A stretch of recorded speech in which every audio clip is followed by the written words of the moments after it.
नमस्कार। आज हम मौजूद है मुंबई के आज़ाद मैदान में, जहां पर आप देख सकते हैं किस तरह जो बेसिक कामगार हैं, जो इलेक्ट्रिक डिपार्टमेंट के जो कामगार हैं वो यहां पे मौजूद है अपनी मांग को लेकर। कहीं ना कहीं ये जो सारे जो मजदूर आज आपको तपती धूप में नज़र आ रहे हैं, ये वो मजदूर हैं जो तकरीबन 17 से 18 या 20 साल की अपनी सर्विस दे चुके हैं इस मुंबई शहर में लाइट की सप्लाई को देने के लिए। मतलब जिसे आज नेकलेस कहा जाता है, एक बहुत ही अहम चीज़ है जो मुंबई की जो लाइट सप्लाई है। आज ये वो कर्मचारी बैठे हैं हमारे बीच में जो नज़र आ रहे हैं, इनकी कहीं ना कहीं कुछ मांगे हैं जो इनकी ये 17 साल अपनी सर्विस दे चुके हैं, और इनकी मांग ये है कि हमें जो अस्पताल का जो खर्च है या कर्मचारियों को होने वाले जो नुकसान है वो कहीं ना कहीं दिया नहीं जाता। इसी को लेकर आज यहाँ पर कई ऐसे जो कर्मचारी हमारे बीच में मौजूद है, हम बात करेंगे उनसे कि क्या तकलीफ है इन कर्मचारियों को और क्या हुआ था। सर, आपका नाम बताइए। सर, मेरा नाम रमेश मोहिते है। क्या तकलीफ है आज आप यहाँ पर इस तपती धूप में आपने आंदोलन किया है? सर, हम पिछले 16 साल से बीएसटी उपक्रम में कैजुअल लेबर ऐसे काम कर रहे हैं।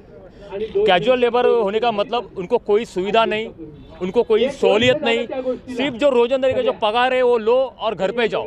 लेकिन अगर आपको कोई साल का छुट्टी नहीं, अगर कोई आपको कोई मेडिकल फैसिलिटी नहीं, मतलब आप सिर्फ एक जिंदा लाश की तरह यहाँ पे काम कर रहे हो, बस एक मशीन की तरह काम कर रहे हो। हमको कोई सुविधा नहीं, कुछ नहीं। तो हमको बीएसटी में परमानेंट करो।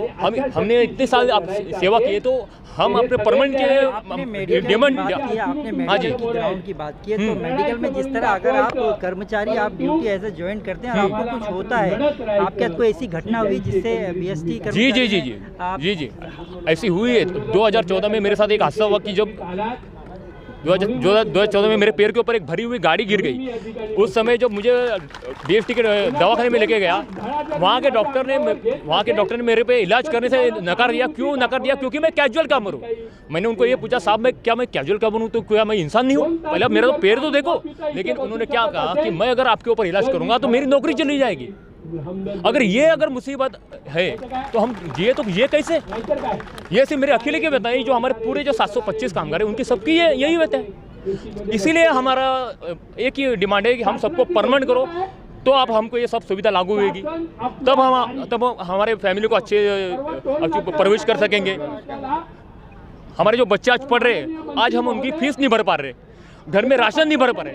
सब ये 16-18 हज़ार में क्या करेंगे, कैसे जिएंगे? आज हमारे हालत देखो कि हमें को इतना कड़ी धूप में काम करके, इतनी मेहनत करके हमको अगर ठीक से हमको खा नहीं पाएंगे तो हम जिएंगे कैसे? हमारे ऐसे कितने कामगार हैं जो शहीद हुए। ज़्यादा हम काम करते परमानेंट के बराबर और उनसे ज़्यादा काम करते हम लोग। आपको रोजगारी में कितना दिया जाता है आपको? अभी 800 रुपया दिया जाता है। 800 रुपये? वो भी जब भी लगा था तब हमको 100 रुपया था, फिर बाद में 110 हुआ, 120 हुआ, 140 हुआ। फिर बाद में एक साहब आए, उन्होंने समान वेतन अपना नहीं मिनिमम वेजेस एक्ट के हिसाब से हमको फिर बढ़ गया, और वो हिसाब से अभी तक चालू है। 10 रुपया जो मुद्दा है परमानेंट करने का। हाँ, सारी सुविधाएं आपके परिवार को आपको मिले। हाँ, जो परमानेंट को देते वो चाहेंगे। मैं ज़्यादा कुछ नहीं कहना चाहूँगा, सर्विस में मेरे को भी 16 साल हो गए हैं। मैं तो ज़्यादा ये नहीं कहना चाहता हूँ, मैं बस ये कहना चाहता हूँ महाराष्ट्र शासन से, हर शासन जो भी जहाँ के भी राज्य है वो हर सुविधा वो राज्य को दी जाती है। ऐसा ही एक राज्य जो है हमारा महाराष्ट्र, जो मुंबई, खास मुंबई, वो हमको यहाँ पर सहूलियत नहीं मिलती। हमारा पैदाइशी महाराष्ट्र में, रहना भी महाराष्ट्र में, हर चीज़ महाराष्ट्र में, काम करना भी महाराष्ट्र में। बाहर वाले आते हैं, उनको हर एक सुविधा मिल जाती है, उनका राशन कार्ड बन जाता है, उनका आधार कार्ड बन जाता है, उनका पैन कार्ड बन जाता है, और हम लोग का कुछ नहीं। हमको आज ये सरकारी दफ्तर में धक्का दिलाते, आज वो सरकारी धक्का दिलाते, आज यही 16 साल से हम लोग धक्का खा रहे हैं और यही परेशानी हो रही है। अभी ऐसा रहा तो थोड़े दिन में हम लोग को आत्महत्या करने का प्रयास करना पड़ेगा, और इसकी जिम्मेदार सरकार ही रहेगी और महाराष्ट्र सरकार ही रहेगी। जो आज अपने आप को, मैं एक मुस्लिम है उसके वजह से नहीं बोल रहा हूँ, मैं पूरे कामगार के साथ से बोल रहा हूँ, सब एकजुट है। ये हिंदूवाद छोड़ो, मगर जो यहाँ महाराष्ट्र है, महाराष्ट्र एक ऐसा देश है, यहाँ सब मिलजुल के चलता है। हर एक राज्य में झगड़े होते, फसाद होते, महाराष्ट्र एक देश है वहीं झगड़ा फसाद नहीं होता है। इसके लिए हमको इसका बहुत अभिमान है। हर एक त्यौहार, एक फेस्टिवल बहुत आराम से बनता है। ईद हो, बकरा ईद हो, गणपति हो, नवरात्रि हो, सब मिलजुल के बनता है। तो उस मिलजुल के एक सरकार को सोचना चाहिए, सिर्फ 725 कामगार है तो उनका भी कुछ भला करे। हम और कुछ नहीं चाहते हैं, सरकार से यही एक विनती करते हैं, परमानेंट कर दीजिए और हमारे ऊपर कृपा करें, बस। विद्युत कामगार संगठन है, इन्होंने आज आजाद मैदान में मोर्चे का आयोजन किया। क्या कारण है कि आपको आज रोड पे आना पड़ा और इस मैदान में आयोजन के लिए बैठना पड़ा? यहाँ पे आने का एक ही कारण है, ये बीएसटी में कई सालों से हमारे दादा परदादा काम करते थे और उनके जगह पे आज हम 725 कामगार काम कर रहे हैं। लेकिन गए 17 सालों से जिस तरह ये बीएसटी हमारे हरेसमेंट कर रही है, हमें ना संडे का एक जो छुट्टी मिलती है वो भर के नहीं देते, हमें किसी भी तरह सुविधा नहीं देते। और दूसरी बात, अगर एक आध कामगार काम करते समय उसको कुछ अपघात हो गया, कुछ हो गया, तो उसको ट्रीटमेंट भी बीएसटी नहीं देती। इस तरह की हरेसमेंट हमारे बीएसटी में होती है। और अभी 1-2 साल की बात नहीं है, अभी ये 17 साल की बात है। आज हमारा जो कामगार है जिसकी उम्र आज 50 के आसपास है, हमारे इस बेस्ट में जो हमारे साथ वाले जो कामगार थे वो कई कामगार बीएसटी में रिटायर्ड हो गए, लेकिन बीएसटी में उन्होंने 1 रुपया भी नहीं दिया। इस हैरेसमेंट से कम 11 कामगारों ने खुद को ख़त्म कर दिया, क्योंकि वो खुद के बच्चे को ऐसा देख नहीं सकते, माँ बाप के अपनी घर की जिम्मेदारी उठा नहीं सकते। 13, 14, 15 हज़ार में वो घर क्या चलाएगा, भाड़ा क्या देगा?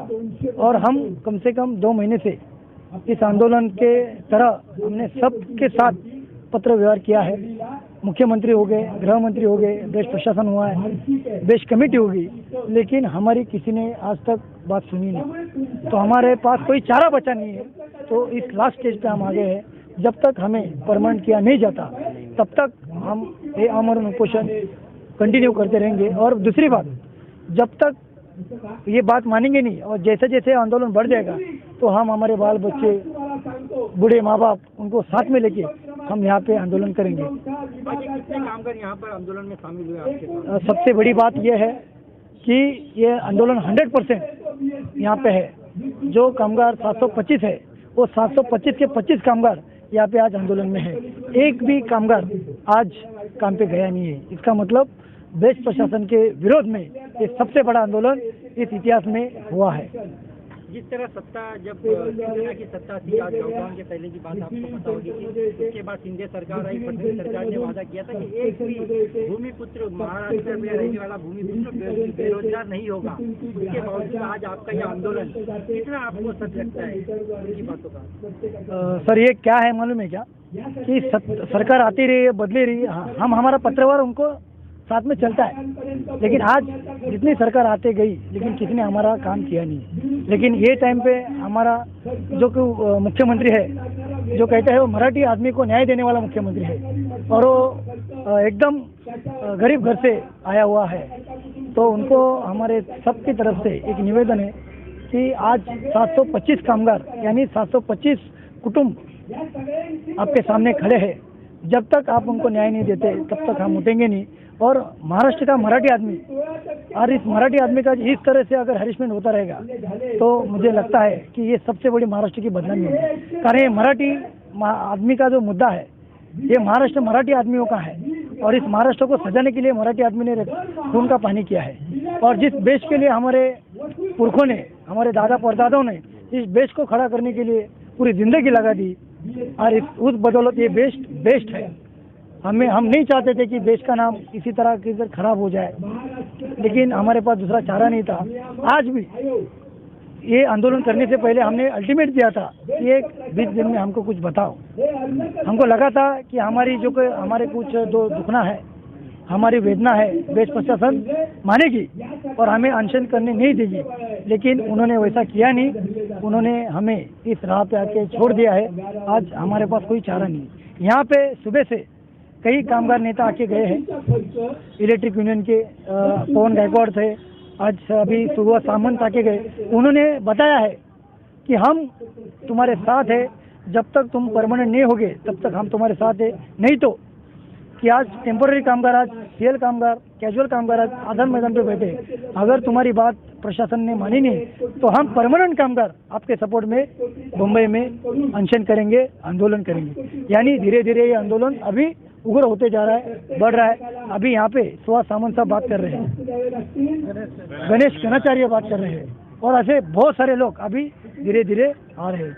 तो मेरी आपके न्यूज़ के चैनल से एक आह्वान, एक विनंती, एक हमारा दुखना हम आपके सामने रखना चाहते हैं कि बस अभी बहुत हुआ। 17 साल कि बीएसटी के इतिहास में ये पहला ऐसा मोड़ है जहाँ पे 17 साल आदमी रखड़ गया। आपको टेक्निकली बातें यहाँ पे बताई गई कि जो विभाग प्रॉफिट में है वहाँ पे परमानेंट किया जाता है 6 महीने साल भर में, और जो विभाग तोटे में है उनको परमानेंट किया जाता है।